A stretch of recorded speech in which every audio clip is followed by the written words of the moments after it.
What's up, everybody, and welcome to the Comment Writers. We are a Kamen Rider review podcast. Today, we're going to cover Kamen Rider Gav episode 4. I'm your host, Josh Meek, the Uber Geek, and I'm joined as always by my good friend, Toby Tobes. How's it going, Toby?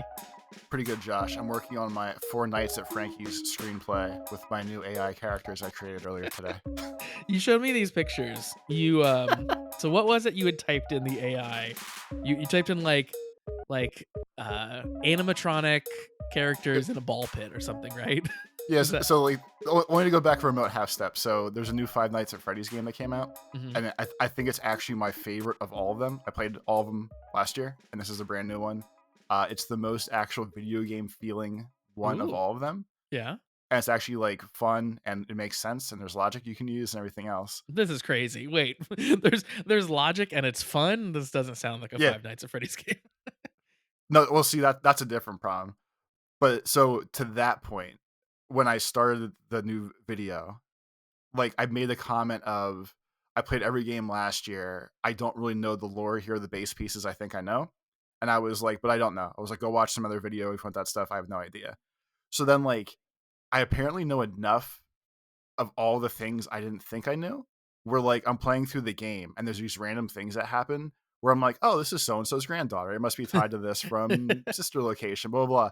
And at one moment I was like, wait, like I guess I did absorb all this and I actually know what's going on. And it was a really weird feeling of like, holy shit, maybe I actually get this stuff. Yeah, it's all in there somewhere. It's all in here somewhere. But usually I do um since it's way easier than making my own like clever thumbnails or endings, I just use AI now because I can just type in words and it makes way better art that I could ever make / want to pay for. Uh-huh. So the promo picture for the normal game is the evil bunny Springtrap in a ball pit because the game's called Into the Pit. Like it's literally about a ball pit in the game. So I was like, how can I make this in AI? Blah blah. Blah. So I was a little too specific, and I was like, I want kids playing in a ball pit with animatronics, and the Google AI thing doesn't seem like it likes making pictures of kids in general. That seems It doesn't. good. That seems like a Right. good It restriction does. to have. Yeah. The one day when you show me like the picture of the family like blowing out the birthday cake thing, Yeah. I tried to make that. It didn't like making a family. So it seems like it's like banned word list might be a little too strong, but I feel like Mhm. it works better. So at first when I was like, want the kids playing the ball pit, whatever, or however I worded it first, it didn't work. So then I went for a group of decaying giant animatronics in a ball pit. And it doesn't just make like generic animatronics. It No. basically took the actual like Freddy characters and just put them in random situations. Like you could show anybody and be like, oh yeah, it's from the game probably. So I was impressed. So that was the Google AI, whatever that one's called, Gemini or whatever. Yeah. Okay. Yeah, that one, like you showed me the screenshot of like 4 images it had generated. And if you had just showed me one of those images, it like there's no world where someone would assume that that wasn't Five Nights at Freddy's. Right. Like that You could wasn't be like Freddy teaser for the new Fazbear. game, here it comes, or whatever. Yeah. um I was joking, like, boy, I wonder what image set this trained on. Like, of so clearly that it consumed a lot of Five Nights at Freddy's content, and then was like, "Oh, you want animatronics? I got you, bro. I got you. It looks just like this." And Oh, that's the you weirdest thing too, where like so obviously like AI is trained on image sets and subsets and wordings and everything else. And to use the very specific example from last year, I think it was now. Like people at one point were making like fucked up Taylor Swift pictures. yeah, And at some point, Google or like the general AI board of directors, whoever the hell that shit works, they're like, okay, we're not going to use names anymore. Like, even if the pictures are in here, like calling out a specific person's not going to work. And that's fine. I get it. Obviously, like her situation was extra fucked up. No one wants that. But then, like, even then, once they banned her name, people just type like blonde pop princess who's a billionaire who knows yeah. how to shake it off, or like all the code words that you would use to like think of Taylor Swift, and it just makes Taylor Swift anyway. And that's like the weird thing to me of if they're not going to let me use, like type Five Nights at Freddy's and have like actual Freddy characters, I shouldn't be outsmart a computer that's supposed to be smarter than me by going broken animatronics in a pizzeria. Yeah. Like, It's That's the screwed up part about all this AI stuff in general. Like, uh, it's really, really scary and really dumb. But it's somehow both in equal parts. Like, I always bounce back and forth between, like, like so I basically do so you talked about me generating that, like, picture of the family. Like, I feel like every, like, I don't know, 6 months or so, I'll, like, circle back around to, like, an AI image generator. I'll type some things in just to see, like, how it's progressed. So, like, I like to type in like various like Common Writer prompts to see like, oh, how are you at generating pictures of Common Writer? Because it used to be terrible, and it would be like a regular person that kind of looks like a soldier that sort of has a helmet on that kind of has antenna, and now it can like pretty much generate a Common Writer, like pretty much straight up, and then like the fingers have gotten better and stuff like that. We So were like, messing with the other day, like, as a joke, I literally just put in, like, Common Rider holding an energy drink can named like, called Gav, mhm, because it was, like, a side joke of, like, it already sounds like an energy drink name. Like, "Aha, let's see how it works." And if you type Common Rider into like, I use the Google one mainly, it literally makes a Common Rider. Like, it doesn't say, like, "We can't use this term, we can't do whatever." yeah, yeah, Like, you could literally, again, like, show one of those pictures and be like, "Oh, this is next season's Common Rider," and, like, fancy art. And people be like, "Okay." Like, it's yeah, spot on. It yeah. has the same grasshoppery helmet, or if not, at least usually has, like, flare coming off of it that looks like a rider and all the things. So like that's like the scary side when you get to that like, oh wow, this is like progressing really quickly and it's downright believable now at this point. But then like you get other stuff where it's like laughable. Like okay, like we'll never get there. The one I talked about was like a family celebrates a birthday party was what I had typed in I think for that one. And like the thing that it generated was like a family that was like 3 dads who were all clones of each other, and, like, oh, I think a wife that, like, maybe looked like the dad as well, like, they all had the same face. So it was, like, a wife, 3 fathers, a couple kids, hands were all on backwards everywhere, there was, like everything was, like, merged into each other. At one point, like, there was just like a phantom hand on someone's shoulder that didn't actually go to any person. Like it was just a nightmare image that instantly was fake, right? You could you could parse that as a fake image right off the bat. Uh and then that makes you feel like, "Oh, this is silly. We're not going anywhere." But like, it'll get better. And that's crazy. I don't know, like I feel very conflicted about AI stuff because I use it in a lot of the same ways that you do, where it's like, I don't know, I'm photoshopping something and I'm not an artist, but I can type in the Photoshop tool, I can say like generate like random colors or something for a background. In our thumbnail for last week, I generated like basically like a splash of paint color to for my the background of the thing I was generating.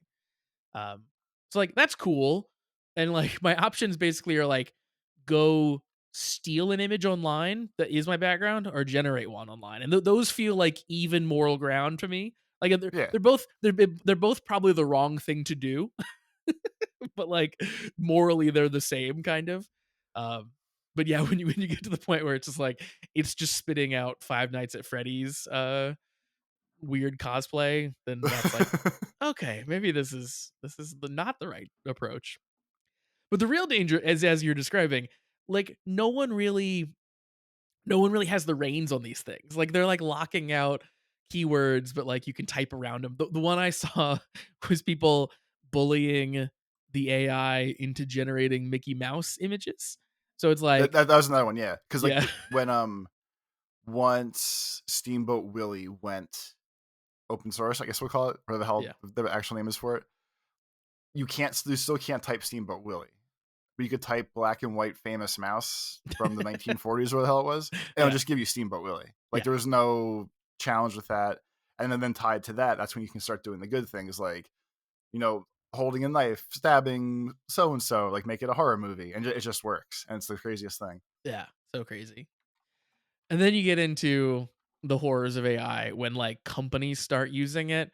And like there's a bunch of stuff around Wizards of the Coast right now, which is the company that makes Magic the Gathering and makes Dungeons and Dragons, where like they've had multiple scandals already with Magic of like AI generated art on cards, even though they say like, oh, we don't use AI, but it's happened. And then now their CEO just came out and was like, "Oh yeah, we're definitely using AI." Even though like the company policy is like, "No, we don't." He was like, "Yeah, we already are for sure." Well, and that's funny because even like months and months ago at this point, there was a Pokemon design a card contest for this next, like some different types of promo cards, whatever, everything else. And I made the joke of like, well, I'll just use AI to make it because then, at least it'll be a picture. I can do it. And I was like, no, it's not that kind of competition. I'm not going to do it. And they announced their winners. I think it was yesterday.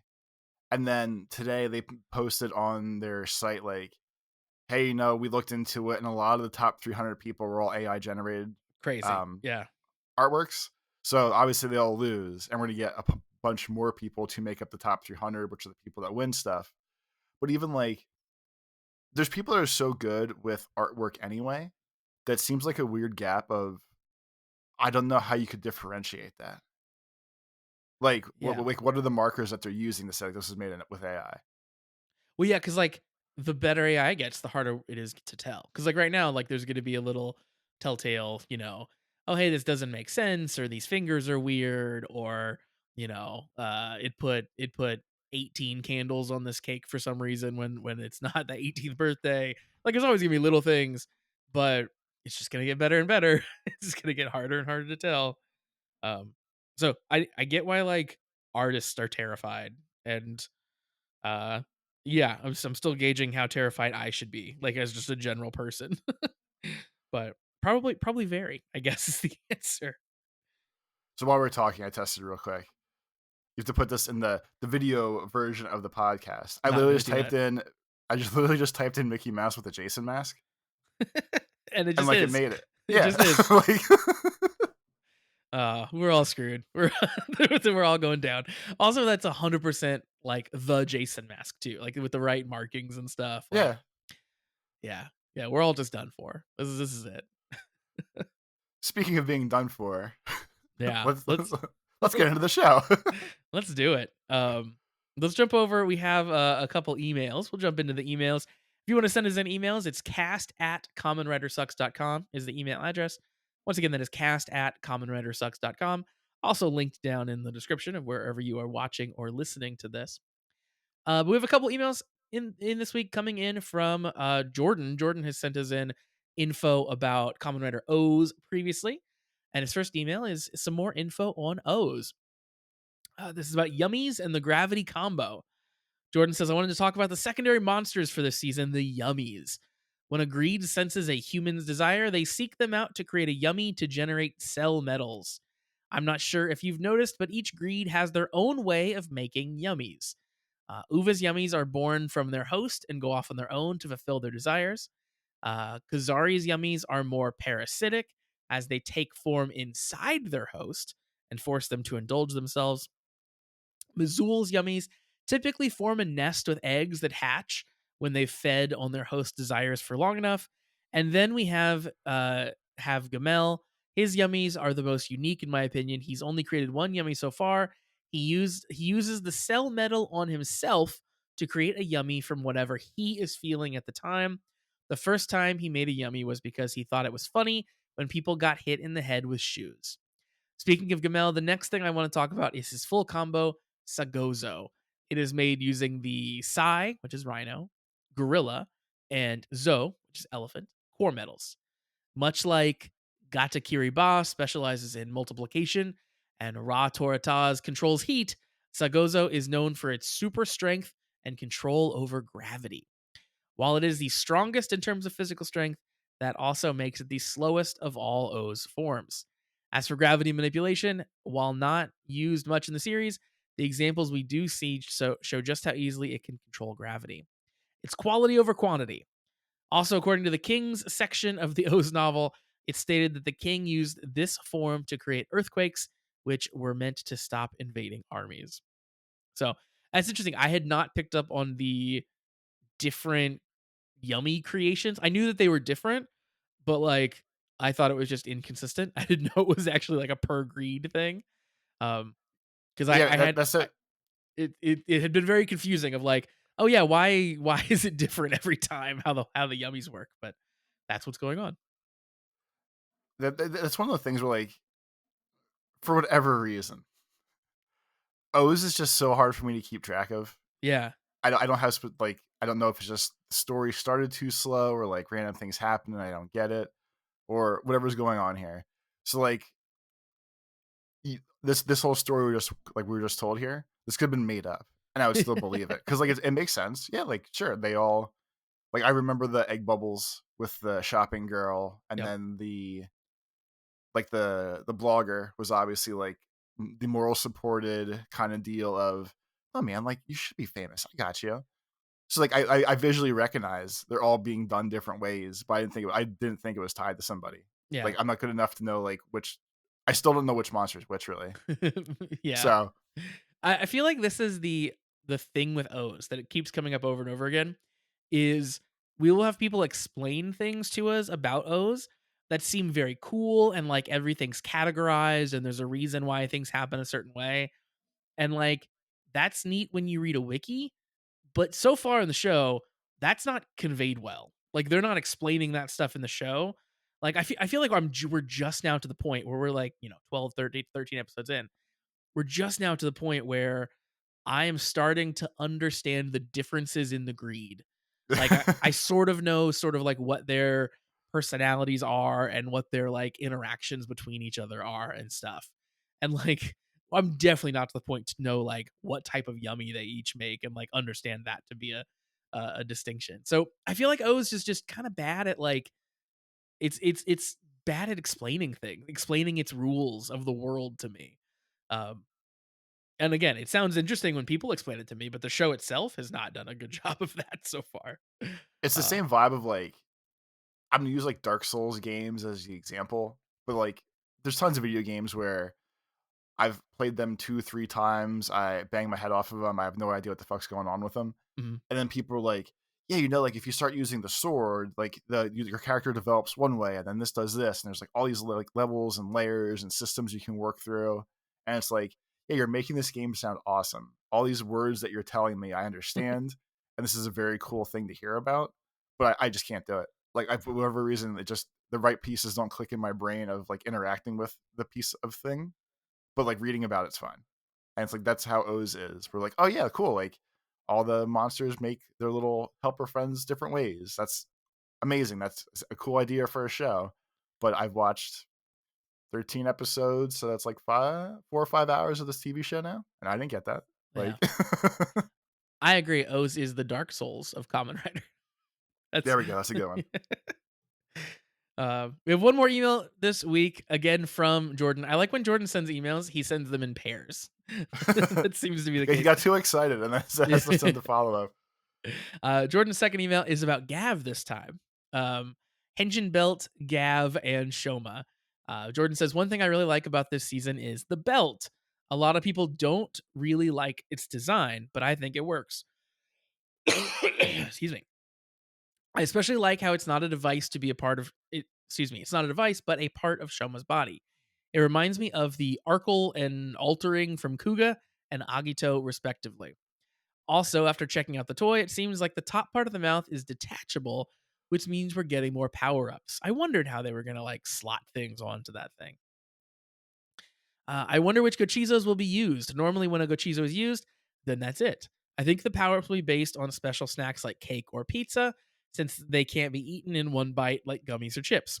I also want to point out that the monster in Hanto's drawing has a red gav, just like Shoma. Good point. I think it could either turn out to be Shoma's father or Shoma in his true monster form, as his Ooh. rider form is considered to be his Granute form. Speaking of which, Shoma is part of the Stomach family. The credits of the first episode list him as Shoma Stomach, and he was even about to tell Sachika before switching it up to Shoma Inoue.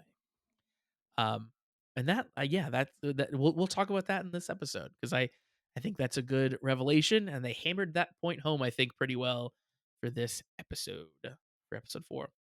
Shoma's stomach sounds like a kid-friendly PG version of, like, Ligma balls. It does.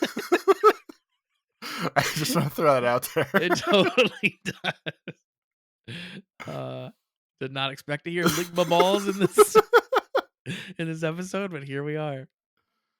But before we get into talking about Ligma Balls himself, we do have one more thing to discuss, which is the episode questions channel in our Discord. So if you join our Patreon, which is patreon.com/slash the comment writers, you Toby, you just deleted the question I was about to read I before thought I you already read it. got it. No. Never mind. We have no question. Finish your freaking ad. I got it. Patreon.com/slash the comment writers is our Patreon. $3 a month gets you access to all of our bonus content, where we essentially do Mystery Science Theater for tokusatsu. We watch Super Sentai, we watch Kamen Rider. You get to watch it along with us and hear our jokes along the way. And yeah, we put out a couple things a week, and you get access to all of our back catalog if you sign up as well. So $3 a month, patreon.com/slash the comment writers gets you all of that. And the other thing that it gets you is access to our Discord. And one of the things you can do in that Discord is be a crazy monster, like a lot of the people in it are. But another thing that you can do is post a question in the episode questions chat. So we had a question this week that now I don't know what the question was. So Toby, The why don't you question what enlighten us? the question was, Josh, did you know that this is our 100th episode of the podcast? I didn't. Did you actually not know? Because I even noticed last week we are doing 99. I didn't notice. No, because we more name and number based on the episode of the show, like the show we're watching. So like this is season 3, episode 4 is how I normally list them. But Okay. I did not know this was our 100th release in the feed. As as the crow flies, I think that's the saying. Uh, when this is posted onto YouTube, this will officially be our 100th episode. So our dear navigator, the true brains of the Discord, because Josh and I are just kind of Yeah. here. Want to know if we had any wild, fun takeaways over the past 100 episodes of us, or things we learned along the way, or any of the happy stuff that would come with a anniversarial episode.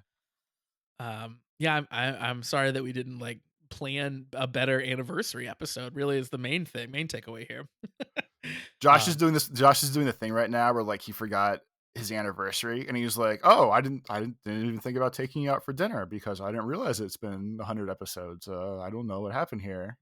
My anniversary just happened just the other day, like this past week, and we definitely both forgot about our anniversary. The both of us, not just me, both of us did. Mhm. So that's not good. But technically, we did an episode 0, right? We did it like a trailery starter thing. So isn't next week the anniversary? Really, Are you really? are you trying to? I don't know. No, I think takeaways. Um, it has been an absolute joy to watch nonsense shows with you again. I've really enjoyed that. um, I think that's really been the most fun. Like the podcast is super fun, and I like podcasting with you again. And I like that I've dragged you into this world of Common Writer now to the point that like you care about it and are doing like independent research and like I love that. I love that you've gotten into it enough to like care deeply about these things, and that's so much fun for me. See, that's the part that bothers me the most. That like there's days that go by where like I go through like we had a weird conversation, or not weird conversation. We had a conversation the other day of, yeah, it's crazy. Like you made me watch Geats, and I was like, okay, whatever. We'll watch another a word I didn't know at that time. Tokusatsu. I probably can't still say it right, but I was like, yeah, sure, I'll watch it. Whatever. I don't have better ideas of what we should do together again. It's a thing. Went through all that, and I was like, yeah, this is pretty cool. And then like Gotchard came up, and I was like, yeah, new rider. Here we saw the little teaser. This is gonna be fun. What's the gimmick here? Blah blah. And we got through Gotchard, and I was like, at the end of Gotchard, we were talking, and we had the conversation even on the podcast of, I still have that weird vibe of like, I started getting nervous towards before Gav came out of like, well, this is like our, I'm gonna call it a job for the sake of this conversation. Like it's our job to watch the show and like get hyped and whatever. And it was that thing of, well, if the 2 seasons I watched were really good, we watched X8 in that gap, we started watching O's in that gap. And it's like, well, none of these shows are really like missing. And then of course, I said to myself, like, "Hey, I mean, every season can't be perfect. I'm sure there are bad seasons that I don't know about." But, like, this weird tension started to hit of, like, well, what happens next year? Like, if Gav is bad, like, what is the move here? And between that into watching the first episode and me being like, "Josh, shut up, don't do an intro, let's just talk about Gav, this is so cool." It's like a really weird, goofy swerve of, I'm way too invested in the show, this is freaking wild. Yeah. So, like, I mean, that's my biggest shocking takeaway of, like, all the times we watch Power Rangers when we used to do Overanalyzed, I never got into Power Rangers more. Like, we watched Megaforce, we watched Time Force, we watched Dino Thunder, what the hell it was, and I never, like, there was never an investment there past you and me screwing around. Yeah. But with Kamen Rider, like, it's this weird thing of, I'm interested in seeing what happens now. There's, like, a giant world tied to this.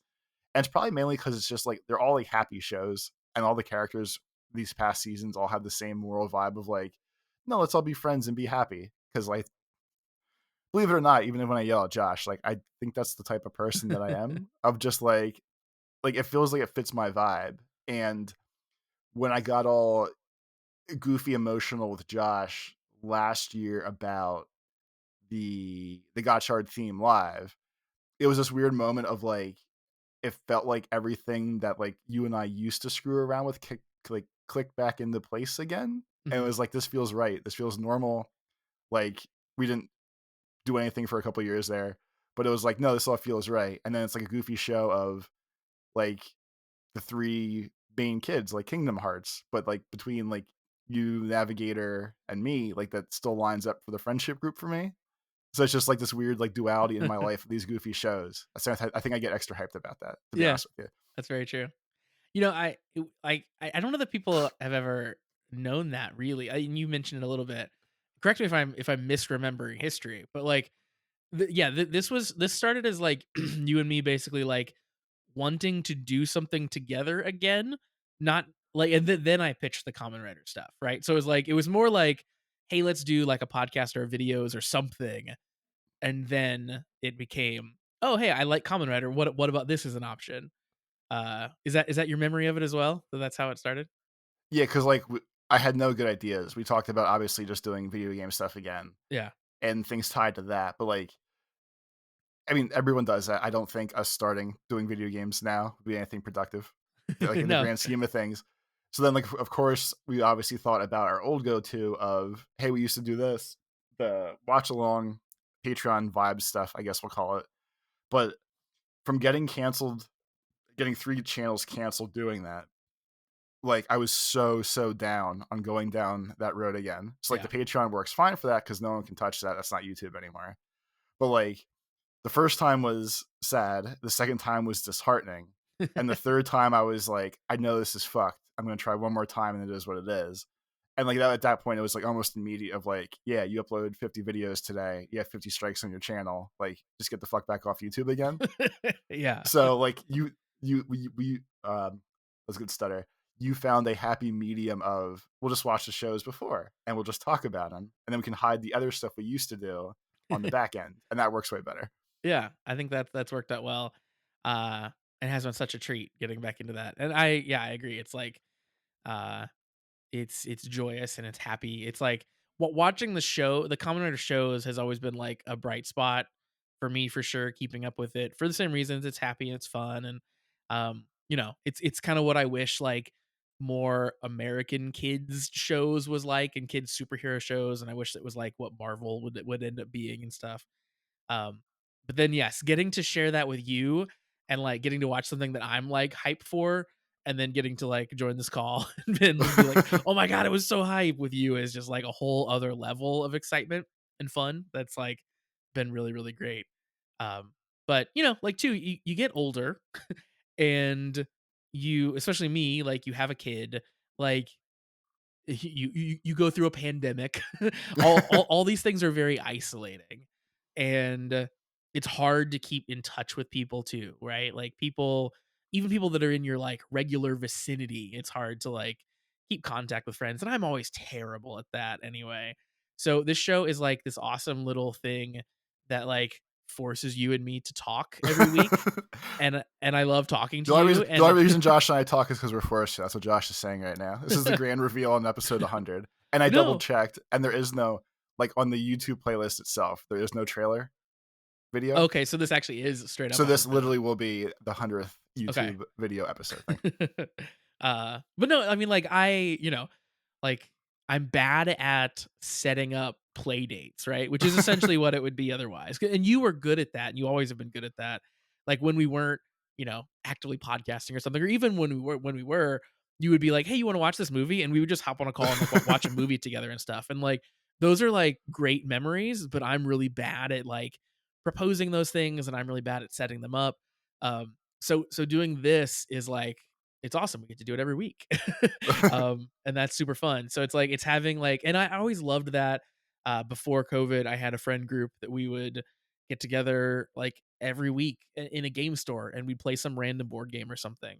And it was like a dumb thing that I did for like a few hours every Wednesday. But it was like a thing I would look forward to every single week. And it was like the thing that kept the week going, right? If work's going really shitty, it's like, well, at least we're gonna go play games later. Um, and like we lost that because of COVID, and of course because I had a kid, and people did other things and moved other places and stuff. And this is like kind of a version of that, where I get to just go hang out with a bud for for an evening. Um, and yeah, that's what I really like about this. And the other thing that I really like is the Discord and the Patreon has been amazing. Like the fact that like people are into the nonsense that we do, or Oh, the that's always been the wild thing. yeah, yeah, Let's start there. the very distinct brand of nonsense that Toby and I bring to the table.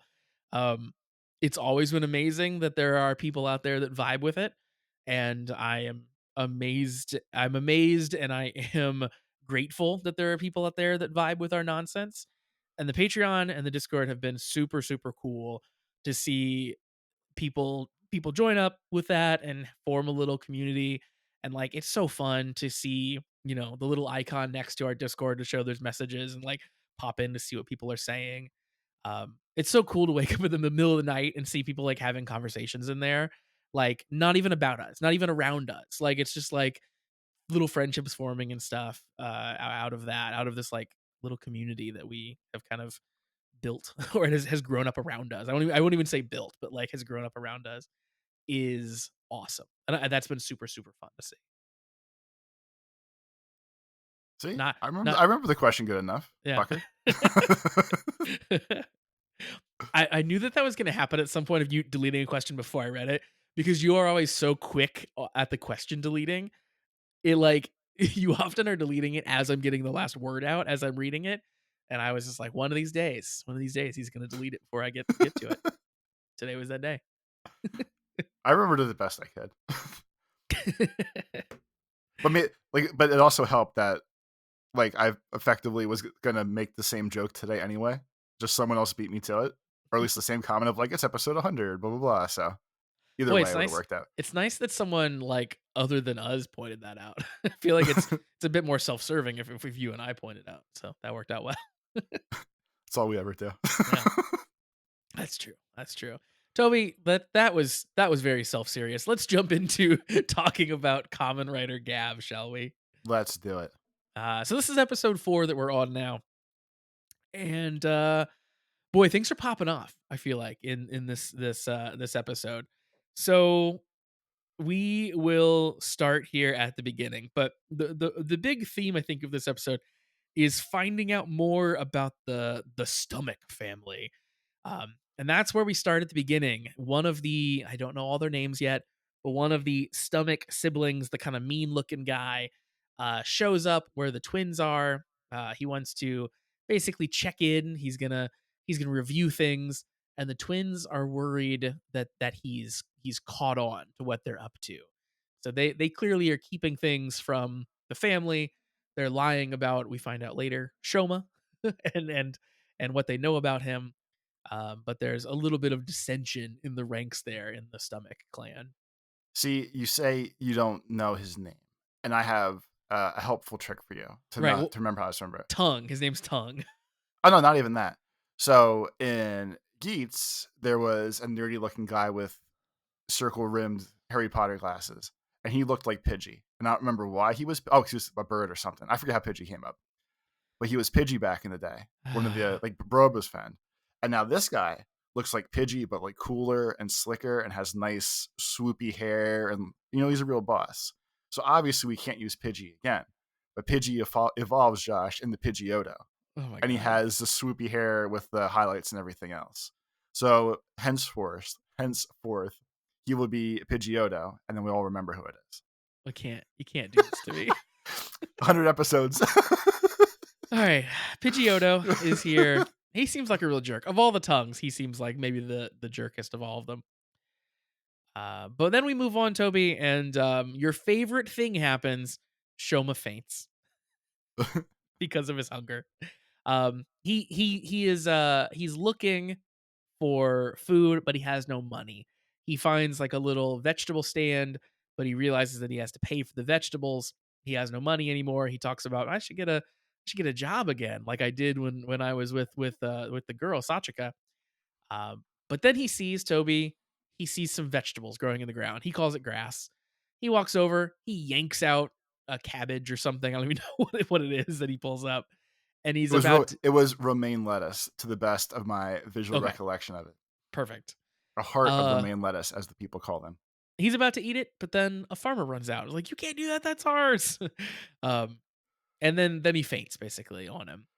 So Come to find out, something about the vibe of like, because there's times I drive past cornfields and I always think like I should just rip a couple corns off and take them home. sure, But there's a urban legend, if not truth, that the first rows of corn in any cornfield are poop corn that farmers spray.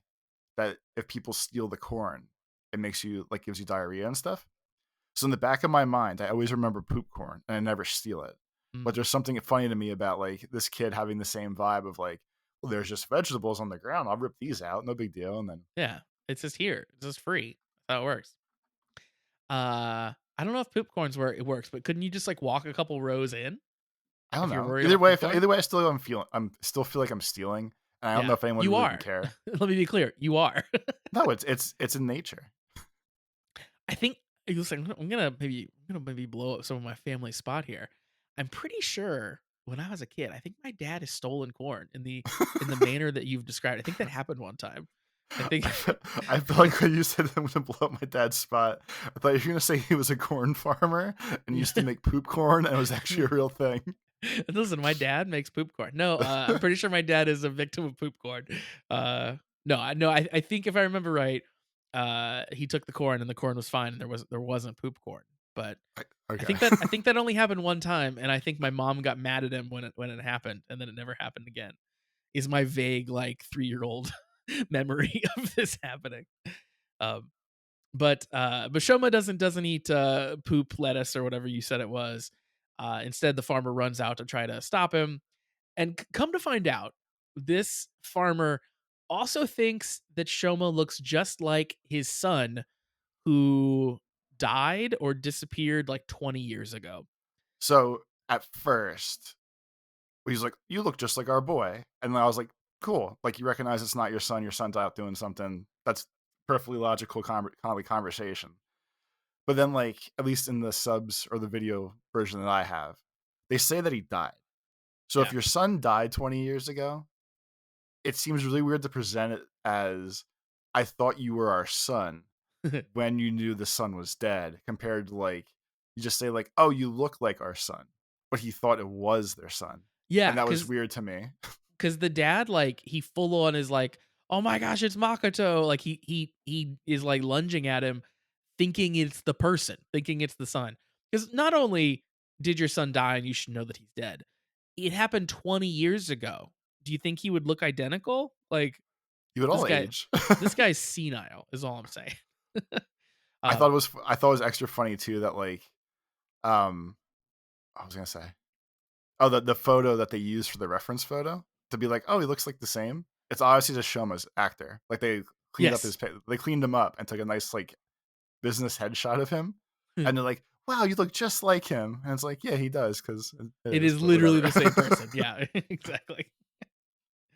But this family takes him inside. That is where they see the picture when they go inside, and it literally is Shoma.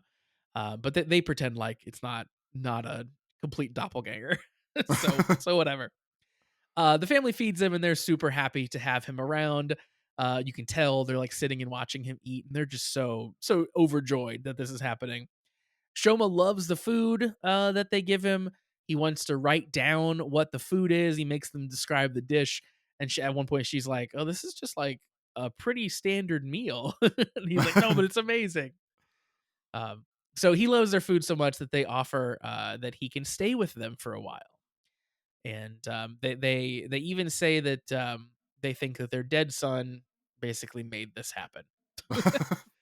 Yeah, So and there's no it's funny because there's no, like, spirit, like, ghost spirit, spiritual conversations in the rest of the episode. no, This is the single conversation of vibes of, "Oh, yeah, our dead son sent you here," or, "You look like your dead son." But it's not like they believe in, like, some weird ghost spirit that, like, it haunts the episode later or whatever. It's just like, "Oh, we thought you were a kid," and then just stops. I'm uh I'm concerned that in this world, I don't know why Shoma doesn't trigger like people's stranger danger warnings, but like in the first episode, he follows a little boy home, and like the little boy mentions like, "Oh, you're stalking me," but like is pretty okay with like letting this grown man come into his like hideout and stuff. And then in the next episode, he follows some girl. She takes him home. She lets him take a shower in her place, and she doesn't care at all and is perfectly fine. And then here, this old couple invites this random person into their home and is gonna stay with them. Like, is no one worried about axe murderers? Like, what are we doing here, people? Is there no danger in Japan? Is that not how it works there? I would be terrified that Shoma was gonna murder me in my sleep. That's all I'm saying. He managed to find the nicest wherever area he's in. There must be in, like, Kansai or something. But he manages to find all of the world's nicest people He that all does. just want to adopt effectively, like, a lab puppy of a Totally. human, and they all just, like, want him around and like, "Oh, we'll hang out with him." Exactly. Another thread that starts up in this episode is between Hanto, the investigator, and the man that we met last week, the professor, the Granute professor. We find out his name is Suga, which I think is probably got to be a pun. Sugar? A Yep. sugar reference? Yep. Exactly. So Hanto is in his lab, and basically the man kind of runs down a lot of stuff that we kind of already knew, but kind of explains it in 100% terms here. So basically explains that the monsters are from a different world or whatever called Granutes. They abduct humans. They put them into these little like compressed forms. They Uh, freeze dry him. yeah, essentially he describes it as freeze drying, and then they make their dark confections from that. And he thinks that a large number of missing person cases are because of these Granute abductions.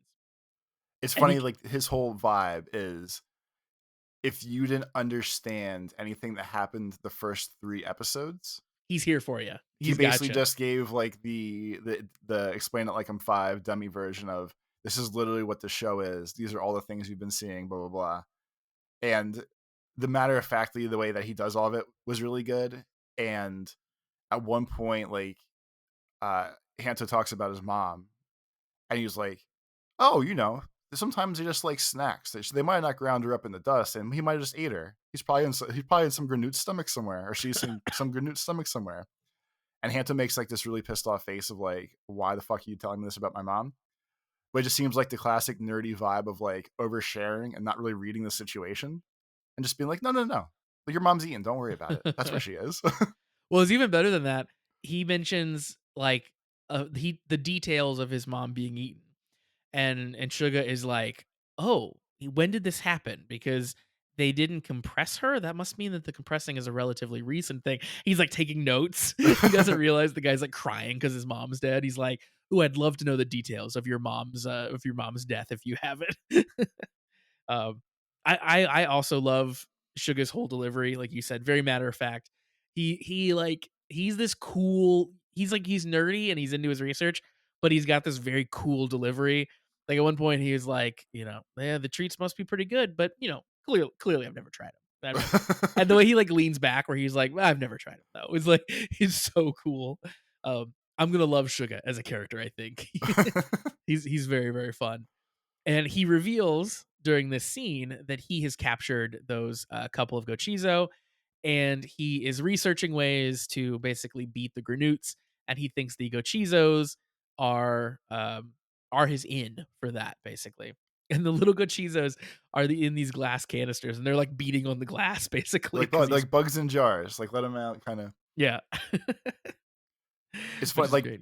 it's funny because like this whole scene is probably like 3 or 4 minutes ish, and if they wanted to do like an episode 0 for Gav as like a teaser of what the show is gonna be, they literally could have just taken that whole scene and been like, "Here's a teaser trailer for next season," and just play that straight through. Yeah. And I feel like it would have built the hype just as good because you would have heard like, okay, like there's a armored rider that fights off the monsters and their stomachs eat things. And by the way, look at these little guys. They're called chorizos, and I'm pretty sure they're tied to the magic. And you see them dancing around and yelling, and you'd be like, "Oh fuck, these little things are alive! Like they're humans, or at least humanized or whatever." And Yeah. I think you could get the whole vibe of the show, like the literal whole vibe of the show, from just that 3 minute conversation as a side piece of media. That's true. That is a good point. Yeah, it is. It's a really good catch up because like we've kind of praised the show up till now of being very good at really giving you a lot of information without hitting you over the head with it. And this was the scene where they're like, okay, if you need to get hit over the head with it, here's how it works. Here's what we know If you so need a far. bonus nudge, here you Yeah. go. We'll tell you one last time. We're not going to have flashing graphics. We're not going to have anything stupid. This guy's just going to talk and tell you what you need to know. Yep. He also mentions that he thinks the Gochizos could give someone like him or you, like me or you, the power to fight the Granoots. So very clearly, we're hinting at like Hanto's going to be the secondary rider. I was like, I don't know, maybe you could have this power. This person I just met. Oh, you want to be my guinea pig? We could do it. Yeah, so I mean, like you just said, the final piece is in here for setting up the rest of the group as okay. By the way, if we're all going to be riders, we have the ability now. We have the goods. Yep, this guy clearly is the link as we predicted. We head back over to the old couple's house, and Shoma is basically helping them out with some chores. He's planting, he's cleaning some rugs and stuff, and he's just a joyous little helper, and they're so happy to watch him. And they take a little break, and they share some marshmallows with him. Turns out marshmallows were their dead son's favorite food, and now they're taking the next step and converting Shoma into their dead son. I Which say exactly. They're making him as much of their son as humanly possible. The funny thing to me with that scene, so they give him the marshmallows. He literally says, "Hey, this looks like a fun snack." He touches it. He must realize it's sugar. Like it comes in the same pouch as the rest of his sugary treats come in. And kind of like the "I don't want him to pass out every week" thing.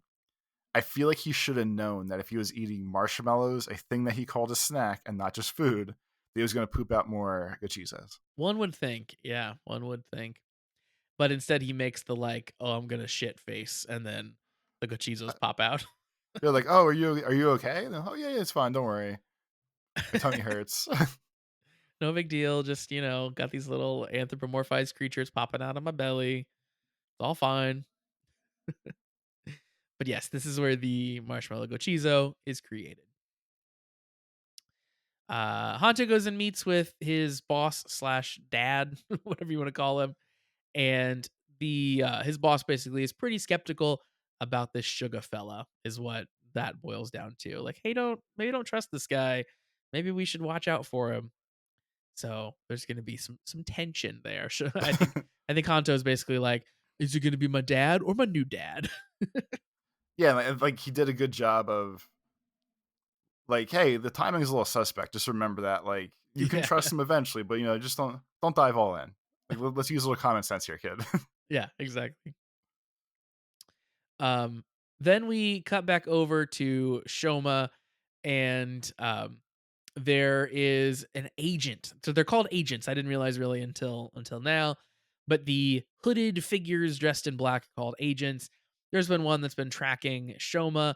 Shoma's out, like getting some like supplies with the family. He's leaving a store, and they attack him. And the old couple gets knocked down. Shoma realizes that they're about to get hurt, and he runs off basically to get the bad guys away from the family. And when he's out in the forest, the twins show up, and this is the first little clue that Shoma is related to them, because he calls them, um like, essentially he says like Nissan, I think, which is like brother, like, and sister. So like he uses the A familial honorific. word. Yeah, exactly. Um and they clearly know him.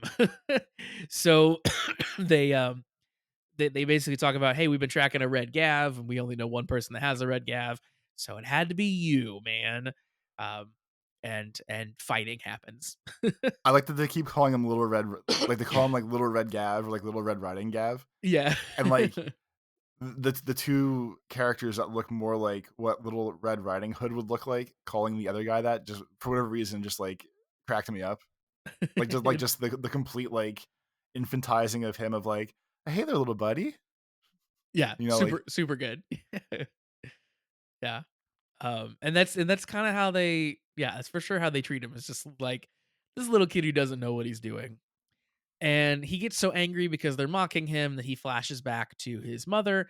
Because I think they say something about like, "Oh, it's too bad that you're not fully human or something, because then at least your mom wouldn't have died alone." I think is what they say. yeah, Um, that's what the line was. so yeah, like very taunting. He gets really angry, and his anger generates this flashback. So then we basically get the scene where his mom dies, is what this is. Yeah, like the version they've been teasing of just like little cuts of mom, no. Like now we actually got the full vibe of her getting eaten in front of him, and Yep. be careful, and all the evil stomach corp all giving him shit in their own little, I guess, personality traded ways of some like being sarcastic, the boss man just being blunt and being like, yeah, this is what's happening right now. So I think some takeaway points here that are really important. First, again, is that Shoma once again calls the boss guy using the like older brother honorific thing. And then that guy, the main one, says that their father is no longer around, and basically indicates that their father had been the one who had been like protecting and hiding Shoma and his mom. So the indication there is basically like, hey, our dad fell in love with your mom, the human, and then created you, and he's been protecting you all, but now he's gone for whatever reason, and we're just not going to let you live anymore. Which is it's even crazier that they're killing basically stepmom and kid. um, so yeah, that seems like what's happening there, and we get to see each of their henchins basically. So all of their human forms, they kind of pull a thing out of their little gavs, and they turn into their monster version, which are they're very ornate looking. I think like almost this like gothic helmet that they all have, which is a pretty cool look. The mix of that and like all of them having masks that actually light up, like all their masks are like black and shades of black, Yep. basically, but they all have like, they all glow different colors. They all like, the mouth has like like fancy like jack-o'-lanterns, basically. Like the brother and sister, or the twins, whatever we call them. Like they're both two different wolves, and one glows blue and one glows silver. Like the bosses are all like, look very demonic with all red glowing everywhere, and Yeah. it's the coolest looking masks I think we've seen, at least on my generational Kamen Rider mask things. Yeah, I think they look super super cool. Yeah, and the glowing is a good thing to note for sure, because we don't always see um that level of detail, I guess, in glowing like that. Another thing I think that's important here, at least for the future of the show, is they obviously are planning on turning them all into their pressed human form or pressed form to put in their candies. They do that to the mom, but the tongue that comes out to press her, uh, comes from, like, off camera. Like, it's hidden. We don't see the person whose tongue it is. And It was and probably and dad. yeah, exactly. I'm wondering, like, who it is. It'll probably be a reveal at some point, because clearly they go out of their way to hide the monster that turns her into food. And they to add insult to injury here, they basically even say like, "Oh, well, with your emotional state, you're not happy. You're not gonna make great, treats, but hey, we can put you in one of our cheaper lines." And then, yeah, just kill his mom. So, if anyone was out there wondering, I saw some comments on Reddit and stuff. If anyone was out there wondering whether the mom was really alive or what was going on, I think this is pretty good confirmation that she's just straight up dead. Like, Yeah, but she it solved it for me for sure. yeah, Mom's not coming back. no, she's been eaten. She's long gone. But the tongue doesn't work on Shoma. They attempt, and the tongue basically like breaks because he is, I guess, half Granute, and they're all surprised about that. And then that's, I think, what led to his escape, basically. We go back to the real world after that, and Shoma gets in a fight. Basically, the agents are here, and this is when I decided the agents are like the coolest bad guys that we've seen. Like just like the generic style, like fodder bad guys. These are definitely the coolest we've seen so far in a show. Um, I love their look. I think they look really really cool, and like he's going up against two of them here, and they almost take him out. Like they get to the point where they have him in a chokehold, and he's fading, and the only thing that brings him back is like his resolution, right? Like I'm gonna Yeah, protect the world. I can't let the old people die because of me. And Yeah, basically, like he hulked out like a good wrestling thing. But yeah, like the agents are very plain, but like it works better. Like instead of having 7 Jimoto in all the fights or 10 Jimoto or whatever came out to all the time, like just having one or two main badasses that can just mess with him here and there is way less busy, and they can do way better fight stuff with it. I feel like. yeah.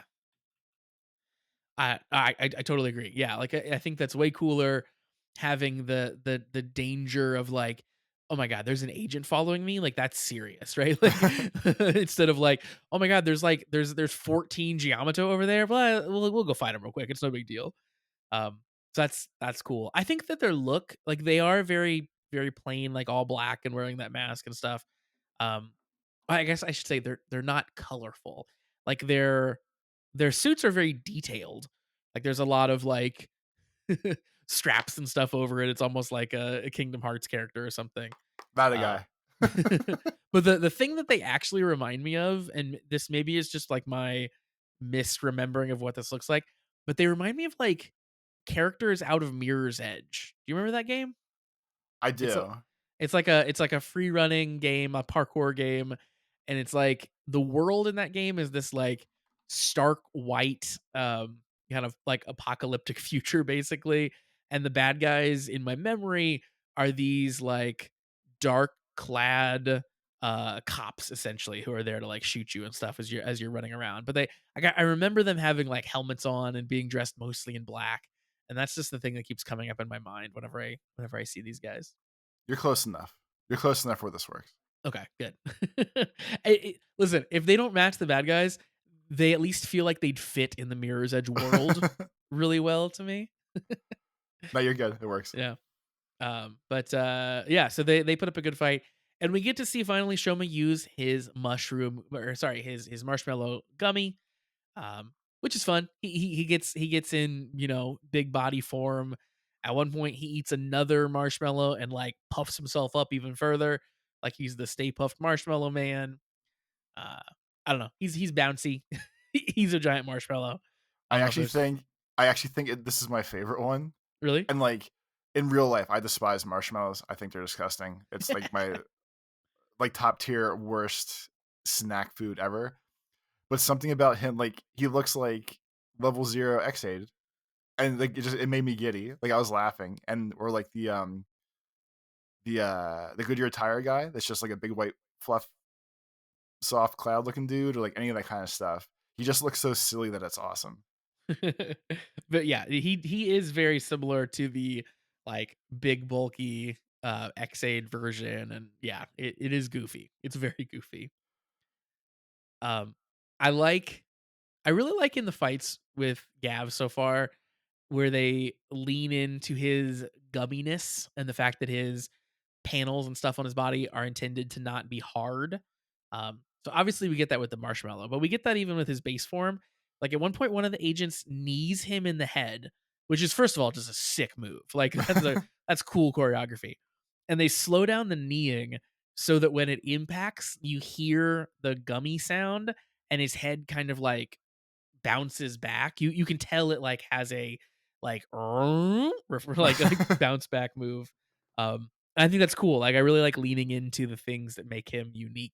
And that definitely is a big one. The fact that he's gummy.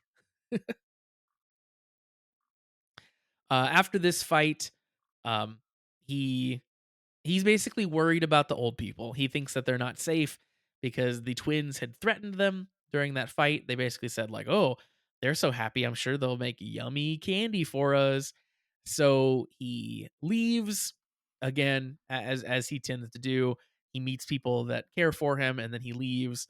And in this one it was because he wanted to protect them. He didn't want them to get caught up in his nonsense and he was very sad as he was leaving, but that was his goal here. I think for this specific situation, it is uber fucked up what he did to those two people. Of the old people? Yeah, Like he came in and was just like, sure, I'll pretend to be your dead son for a while."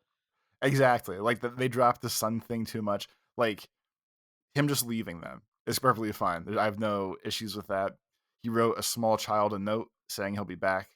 He wrote his female job friend like, "Hey, I'll be back. You know, I have to keep moving. No big deal." But the people that treated him like their literal child Yeah. and was like, "You look like our dead kid." He was just like, "Oh, not going back home, I guess."